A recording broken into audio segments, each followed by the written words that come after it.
Hi everybody, we've got a Diablo IV video for you today talking about the Necromancer and whether it's a class that you should main when the full release hits. Now, while I did end up doing a lot of lengthy streams of grinding my Necromancer to the maximum level in the beta, unfortunately I completely forgot to record some Necromancer footage. So the only footage that I have in the background is going to be me fighting one of the world bosses while I explain the mechanics of this class. The Necromancer is essentially going to end up being your summoner, but as with anything in Diablo IV, the class has a lot of complexity to it, allowing those of you that might not be interested in your skeletal units to sacrifice them so that you will end up gaining more buffs. The cool thing about this class is that the elements or magic spells that you'll have are going to range from physical bone magic to blood magic that will give you life stealing. There's a lot of variation in this class and how it functions, but for me, the primary build that I will always do for the Necromancer is focusing on your units. When you get to a high enough level, you'll be able to access the Book of the Dead,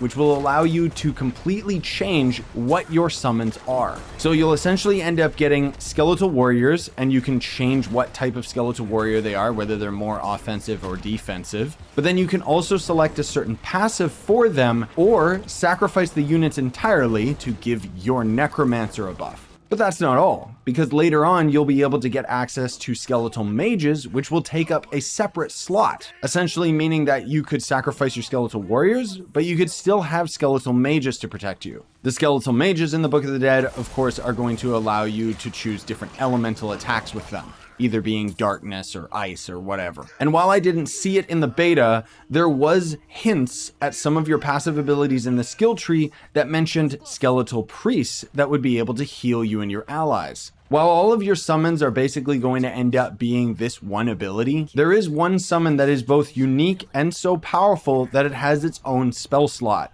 which is the Golem. All we got to see was the Bone Golem during the beta, but there is going to be the Blood Golem, which would essentially end up taking some of your stats and means that when it took damage, you would take damage. And then the Metal Golem, which would end up being the super defensive one. Obviously, I have a lot of love for this class, so I am a little bit biased. It's my favorite class in the entire Diablo franchise, and I'm just here to report and say that they did this class extremely well in Diablo IV, and it's probably my favorite version of the Necromancer to date. The amount of options that this class has, whether you want to focus on your units or not, is staggering. But the same can be said about pretty much every character in Diablo IV. In closing, I did want to just mention one last thing. There's a lot of clickbait garbage content creators out there that are saying this class is the most powerful or whatever. These are the same idiots that said the Sorcerer was too powerful in the first beta test. To these people, I say shame on you. They're just doing clickbait garbage so that they can get the views without acknowledging the fact that this beta only allowed us to get to level 25. There is no one on this earth besides the developers of Diablo IV